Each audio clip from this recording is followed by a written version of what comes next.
Selamat malam, para penjelajah malam. Selamat datang kembali di akhir garis jam 3, tempat di mana kenyataan seringkali lebih mengerikan daripada mimpi buruk. Pernahkah Anda merasa lapar di jam-jam yang tidak wajar? Saat jarum jam menunjukkan pukul 2 pagi dan perut Anda menuntut untuk diisi, sementara jalanan sudah sepi dan lampu-lampu kota mulai meredup. Hati-hati dalam memilih tempat persinggahan, sebab tidak semua lampu yang menyala di pinggir jalan adalah milik mereka yang masih bernapas. Ada warung-warung yang tidak terdaftar di peta, yang hanya muncul bagi mereka yang sedang sial atau mereka yang membawa beban di pundaknya. Malam ini, kita akan masuk ke dalam aroma gurih yang menyembunyikan bau busuk dalam kisah warung makan yang buka tengah malam.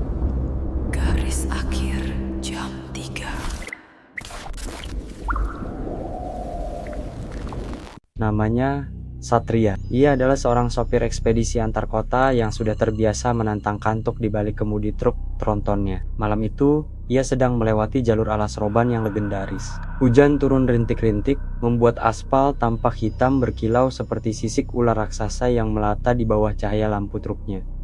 Satria sangat lapar. Ia melewatkan makan malamnya karena mengejar target waktu tiba di gudang. Di sampingnya, kursi kernet kosong. Temannya, Anto, sedang izin sakit. Kesunyian itu membuat suara keroncongan perutnya terdengar sangat keras, bersaing dengan bunyi wiper yang bergerak malas ke kiri dan ke kanan. Sial, apa tidak ada warung yang buka? Gerutunya. Biasanya, di sepanjang jalur ini ada beberapa warung kopi atau warung nasi yang buka 24 jam untuk para sopir. Namun malam ini, entah mengapa, semuanya tampak gelap gulita. Rumah-rumah penduduk tertutup rapat, bahkan lampu jalan pun banyak yang padam. Tiba-tiba, setelah melewati tikungan tajam yang diapit oleh pohon-pohon beringin tua, Satria melihat sebuah cahaya kuning yang hangat di sebelah kiri jalan. Sebuah lampu petromak tergantung di depan sebuah bangunan kayu sederhana yang tampak asri. Sebuah papan kayu bertuliskan warung rasa tentrem spesial masakan ibu berdiri dengan gagah di depannya. Tanpa pikir panjang, Satria menginjak rem, membuat ban truknya mencicit di atas aspal basah. Ia memarkirkan kendaraannya di bahu jalan yang luas, tepat di depan warung itu. Begitu turun dari truk, Satria langsung disambut oleh aroma yang luar biasa sedap. Bau tumisan bawang merah, rempah-rempah yang kaya, dan aroma daging yang sedang dibakar dengan bumbu kecap meresap ke dalam hidungnya. Rasa laparnya naik 2 kali lipat. Warung itu tampak bersih, meski bergaya kuno. Dindingnya terbuat dari papan kayu jati yang dipelitur gelap. Meja dan kursinya juga kayu panjang, seperti warung-warung di desa tahun 80-an. Di dalam, hanya ada satu orang yang terlihat. Seorang wanita parubaya yang mengenakan kebaya lusuh berwarna coklat tanah. Rambutnya disanggul rapi, meskipun ada beberapa helai uban yang mencuat. "Malam, Bu. Masih buka?" tanya Satria sambil melangkah masuk. Wanita itu menoleh. Wajahnya sangat ramah, terlalu ramah bahkan. Senyumnya lebar, menampakkan deretan gigi yang putih bersih, namun matanya seolah tidak ikut tersenyum. Matanya redup dan tampak lelah. "Masih cah bagus. Warung ini selalu buka bagi mereka yang lapar di tengah jalan. Silakan duduk," jawab wanita itu. Suaranya halus, seperti bisikan angin di sela daun. Satria duduk di pojok. "Ada apa saja, Bu?" "Semuanya ada apa yang kamu inginkan, itu yang tersedia. Tapi yang paling spesial malam ini adalah gulai daging hitam," ucap wanita itu sambil mengambil piring. "Boleh, Bu, 1 porsi besar ya? Lapar sekali saya." Sambil menunggu makanannya, Satria memperhatikan sekeliling. Ia baru menyadari bahwa ia tidak sendirian. Di meja seberang, ada 2 orang pria yang duduk membelakanginya. Mereka mengenakan seragam dinas yang tampak sangat tua, model tahun 70-an. Mereka makan dengan sangat lahap, tapi anehnya tidak ada suara denting sendok atau garpu yang menyentuh piring. Hanya suara kecap mengunyah yang pelan dan ritmis. Kemudian, pintu belakang warung terbuka. Seorang gadis kecil dengan gaun putih yang kotor oleh lumpur masuk sambil membawa sebuah mangkuk besar berisi potongan daging mentah yang masih kemerahan. Gadis itu memberikan mangkuk tersebut kepada si ibu penjual. Saat gadis itu melewati Satria mencium bau yang sangat tajam. Bukan bau masakan, tapi bau amis darah dan bau tanah kuburan yang basah. Satria bergidik, tapi ia menepis pikiran buruknya. Mungkin itu cuma bau pupuk dari kebun di belakang, pikirnya. "Ini makanannya, cah bagus.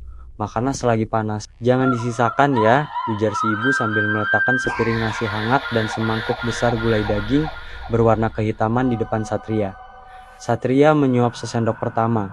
Matanya terbelalak. Gila enak sekali, batinnya. Dagingnya sangat lembut, lumer di lidah, dengan rasa gurih yang tak pernah ia temui di warung manapun. Rasa gurih itu seolah-olah meresap ke dalam jiwanya, membuatnya merasa sangat tenang dan nyaman. Ia makan dengan kalap, melupakan segala kecurigaannya. Saat Satria hampir menghabiskan porsinya, ia mulai merasa kepalanya pening.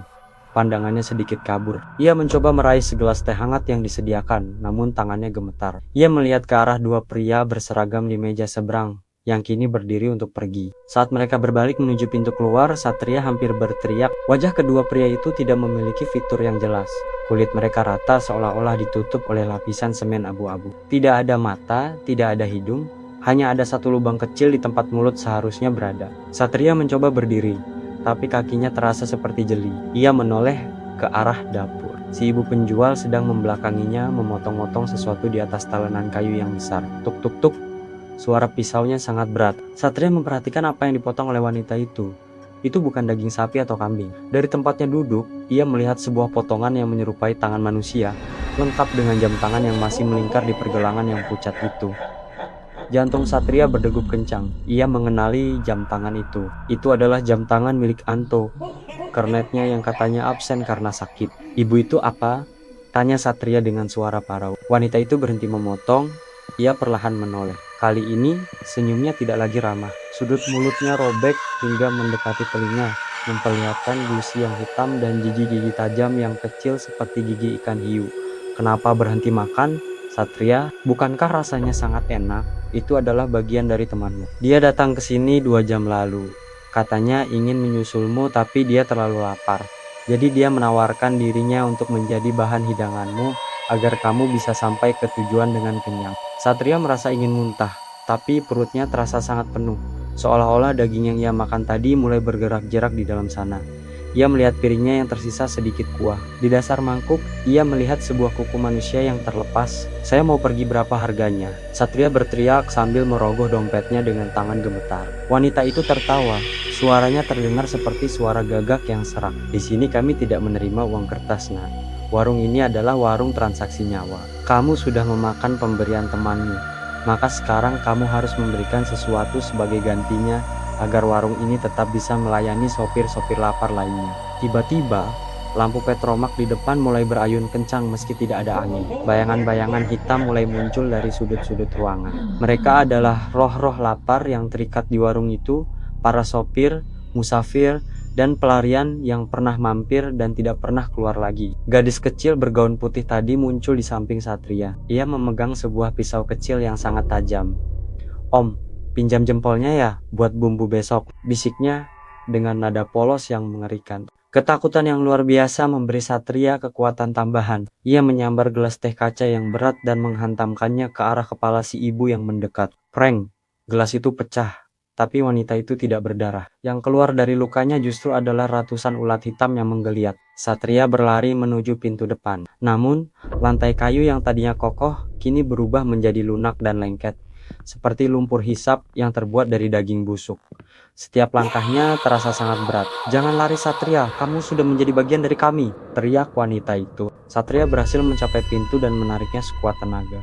Saat ia keluar, ia tidak berada di pinggir jalan raya. Ia berada di tengah-tengah sebuah pemakaman tua yang sangat luas. Truknya masih terparkir di sana, tapi tampak sangat jauh, seolah-olah dipisahkan oleh dimensi yang berbeda. Ia terus berlari, mengabaikan duri-duri semak yang merobek celananya. Di belakangnya ia mendengar suara tawa wanita itu dan suara lari kecil sang gadis kecil yang terus mengejarnya. Tolong, tolong, teriaknya, meski ia tahu tidak ada siapapun di sana. Tiba-tiba ia tersandung sebuah nisan dan jatuh tersungkur. Saat ia menoleh ke belakang, wanita itu sudah berada di atasnya. Tangannya yang kurus dengan kuku panjang menjulur ke arah leher Satria. Waktunya membayar, Satria. Tepat sebelum kuku itu menyentuh kulitnya, sebuah cahaya putih terang menghantam wajah wanita itu. Suara klakson truk yang sangat keras mengguncang jagat raya. Telolet, Satria tersentak. Ia terbangun dengan kepala menghantam kemudi truknya. Napasnya memburu, keringat dingin membasahi seluruh tubuhnya. Ia melihat ke sekeliling. Ia masih berada di dalam truk. Mesin masih menyala. Hujan masih turun rintik-rintik. Mimpi ini hanya mimpi, bisiknya sambil mengusap wajahnya yang pucat. Ia melihat ke arah kiri jalan. Di sana, Tidak ada warung kayu jati yang indah. Yang ada hanyalah sebuah reruntuhan bangunan tua yang sudah ditumbuhi semak belukar dan pohon beringin besar. Di depan reruntuhan itu, sebuah papan kayu yang sudah lapuk dan miring bertuliskan samar-samar Satria menghela napas lega. Ia merasa itu hanya ilusi akibat kelelahan dan rasa lapar yang ekstrem. Ia memutuskan untuk segera memacu truknya meninggalkan tempat itu. Namun, saat ia hendak memindahkan gigi transmisi, ia merasakan sesuatu yang aneh di mulutnya. Ia meludah ke telapak tangannya. Keluar dari mulutnya adalah sepotong kuku manusia yang sudah menghitam. Dan di sela-sela giginya terselip serat daging mentah yang masih segar. Satria membeku. Ia kemudian melirik ke arah kaca spion tengah. Di kursi kernet yang seharusnya kosong, ia melihat bayangan samar seorang wanita berkebaya coklat yang sedang duduk tenang sambil memegang sebuah piring kosong. "Masih lapar, Cah Bagus?" bisik suara itu tepat di telinganya. Seketika itu juga, mesin truk mati total, lampu depan padam, dan di tengah kegelapan alas roban, suara tawa wanita itu kembali terdengar, menyatu dengan suara hujan yang semakin deras. Kisah Satria adalah peringatan bagi kita semua bahwa rasa lapar bisa menjadi pintu masuk bagi hal-hal yang tidak diinginkan. Jika Anda sedang dalam perjalanan malam dan melihat sebuah tempat yang tampak terlalu sempurna di tengah kesunyian, mungkin lebih baik Anda menahan rasa lapar itu hingga mencapai kota berikutnya yang lebih terang. Sebab, beberapa warung tidak mencari keuntungan berupa materi, melainkan mencari jiwa-jiwa yang sedang kosong untuk dijadikan hidangan abadi di meja makan mereka. Tetaplah waspada, tetaplah berdoa, dan jangan pernah makan sendirian di tempat yang tidak Anda kenali. Terima kasih telah menyimak kisah warung makan yang buka tengah malam sampai titik terakhir. Apakah Anda pernah mengalami kejadian serupa atau melihat warung misterius saat sedang melakukan perjalanan malam? Tuliskan pengalaman horor Anda di kolom komentar di bawah. Jika Anda menyukai sensasi dingin di tengkuk seperti ini, pastikan Anda mendukung kami dengan cara klik tombol subscribe dan aktifkan lonceng notifikasi agar Anda menjadi yang pertama tahu saat kami mengunggah kisah horor terbaru. Like video ini jika Anda merasa merinding, share cerita ini ke grup WhatsApp teman-teman atau keluarga Anda. Biarkan mereka juga merasa waspada malam ini. Dukungan Anda sangat berarti bagi kami untuk terus menceritakan sisi gelap dunia yang tak kasat mata. Sampai jumpa di kisah mencekam berikutnya. Selamat malam, dan semoga sesuatu tidak sedang memperhatikan Anda dari balik jendela. Subscribe sekarang untuk cerita horor lainnya.